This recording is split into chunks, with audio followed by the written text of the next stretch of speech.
Hi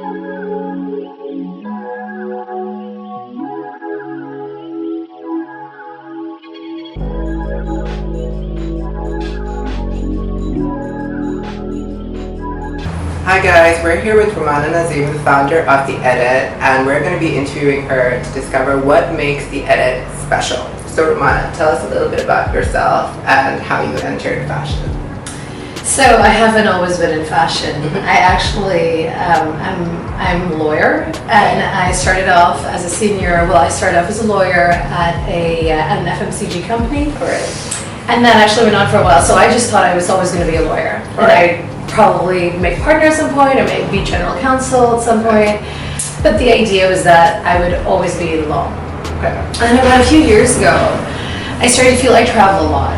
And I started to feel like what we're seeing happening in London and Paris and New York is not happening in Dubai.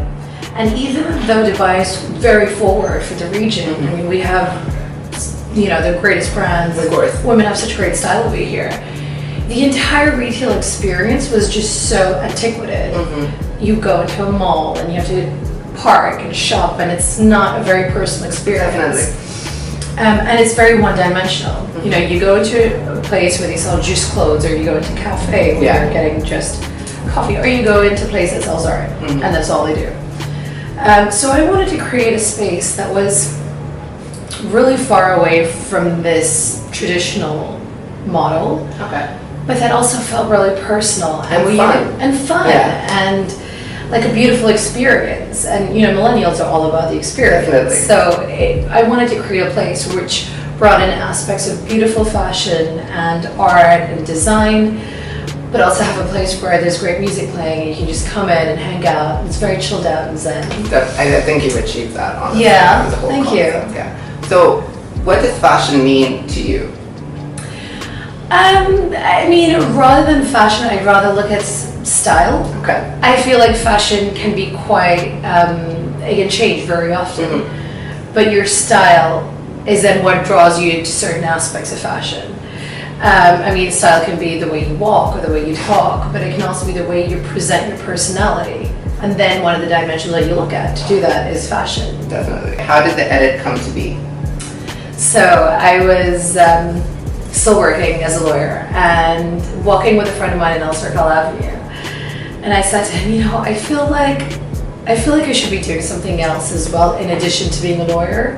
I've always loved art and fashion, so maybe I should think about creating a concept store. And he was like, I don't know what that is, but I think you should focus on something that brings in fashion from all over the world, that does interiors and that does home. And I was like, well, that's a concept store. And at the time, almost everyone told me I was absolutely crazy to even think about it. They were like, but you're a lawyer. How are you gonna bridge that? Yeah. Completely, it's a 180-degree change. So I set out and I conceptualized the idea, and I started going to London and Paris Fashion Week and just getting a feel for what this could potentially be. And then it just kind of, I just ran with it. I found a villa, I quit my job, and I just focused on it. I mean, that's what you do when you believe in your dream. Yeah. I mean, not to sound cliche, but then you kind of really went in there with these ideas and a strong concept, and that's what's important as well. And I think that's what makes it stand out. What is your selection process for brands that you host or you cater to at The Edit? So one thing that I look at is their price point.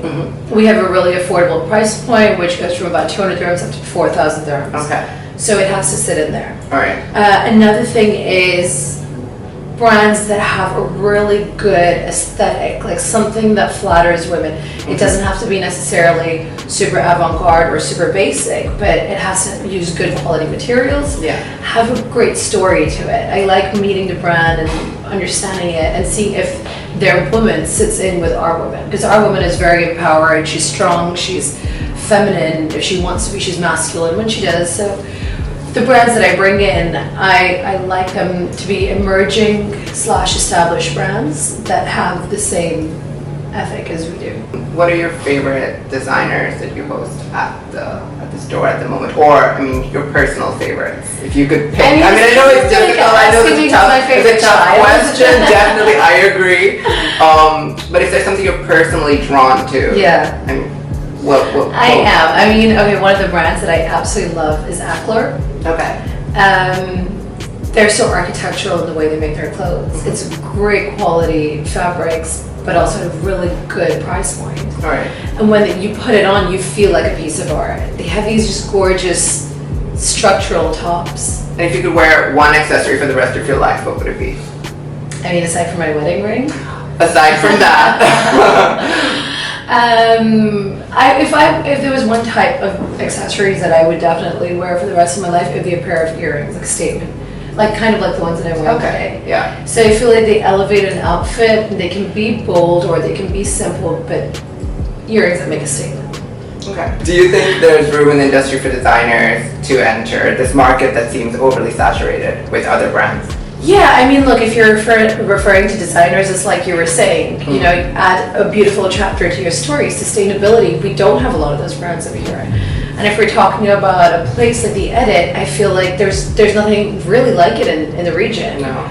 I've taken little nuggets of things that I've seen and love and tried to put it all together. But there's always, Dubai is a market that's so hungry. We're adventurous, we want new experiences.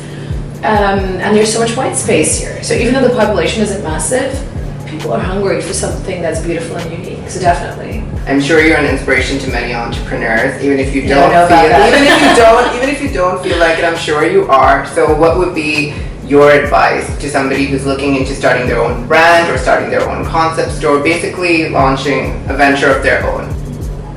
It's so intimidating, you know, getting out of your comfort zone. It's like it's sink or swim. And I'd say one of the most important things is to just understand that things aren't always on a progressive incline. You know, there are highs and there are lows, but if you just keep at it and if you believe in what you're doing and find a way to cut out the bad noise and just focus, like literally dedicate focus, there's just no way that you can't be successful. I think that's great advice. One more question before we wrap up. So, as you know, I'm a designer as well, and we're actually looking into launching an organic line of pieces. And then I wanted to ask you what your thoughts were on that, and how important do you think eco-conscious fashion is to the future of the clothing industry as a whole? I mean, what do you So it's interesting you say that, because one of my criteria that I was going to say would be sustainability when I'm looking at brands, and especially looking at new brands. I look at how they're sourced at fabric. It's so important. The world is moving in a more eco-conscious direction, which is great. We try to be more sustainable in that we don't like using plastic, of course. And we don't like. I think it's just about sorry to interrupt you. I think it's everybody making an effort as a whole. You know, there are people who, for example, they won't put their plastics in a recycle bin. It just takes one person to do the right thing, I think, to help overall. And even with our skincare, so the skincare brands that we have are all organic, vegan. That's incredible. The brands that I'm looking at bringing in the future, I'm hoping that they're going to be sustainable. So I think it's such a great way, because I don't understand why a lot of brands, actually it is difficult to source it and it is more expensive. But it's just such a beautiful chapter to add to your story. Of course. And I think, as you said as well, it's just important, I think, overall for the industry to kind of move in. Yeah, of course. We owe it to our future generations. Definitely. All right, cool. So tell me a little bit about the clothes. So our brands are mostly from London, but we bring in brands from New York, from Peru, from Paris, and LA, so from all over the place. And they're all very cool cult brands. Yeah. You're not going to really find them anywhere else in Dubai. So some of my favorite pieces, I would have to say, one, I love this brand, Catherine Quinn. She just does the most incredible silks, and they're kind of masculine, but really sexy as well. They're so sensual. Beautiful. The silk, the colors are just absolutely gorgeous. It's very easy to slip on. Yeah, it's super easy. I mean, I love silk, so there's so many items which I feel just like, especially the weather in Dubai, you want to have something that feels really comfortable. Another one of my favorite items has to be this top over here. So like I was saying, aqua. It's just so cute. It's an off-the-shoulder, almost semi-crop top. But it just it reminds me of almost like, you know, when you go underwater when people are diving, you really see those. Oh, kind the of, I don't really know what yeah, to that's call them. really. Kind of like, it's really. I know exactly what you mean. It's beautiful, but it's also done in a way that I think appeals to people and doesn't look overly conceptual. Yeah. Which I think is the great Exactly. thing about it. Beautiful.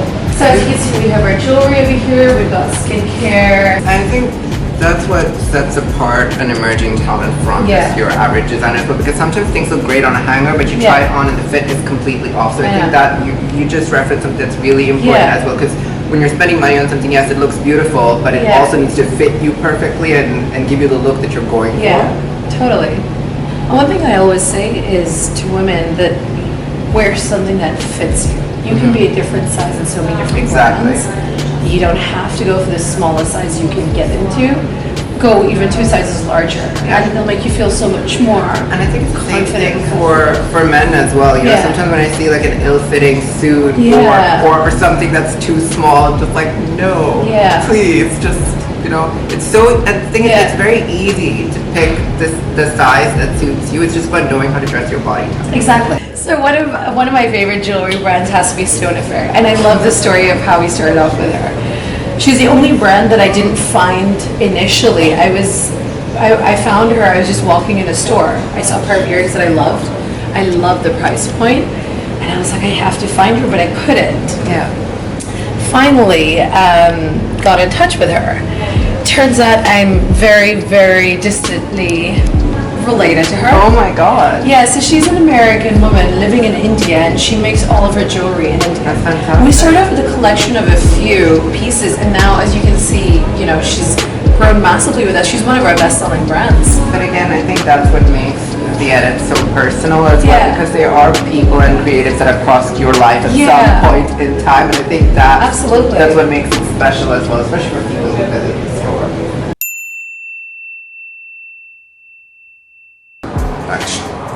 Hi guys, I'm with Rumana Nazim, the founder of The Edit, and we're here to ask.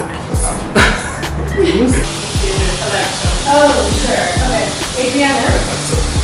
One of our Dubai-based designers is Moerz Studios, and I just saw this color and I'm like, yes. I love that color. That's actually not Moerz Studios, but this is gonna be funny.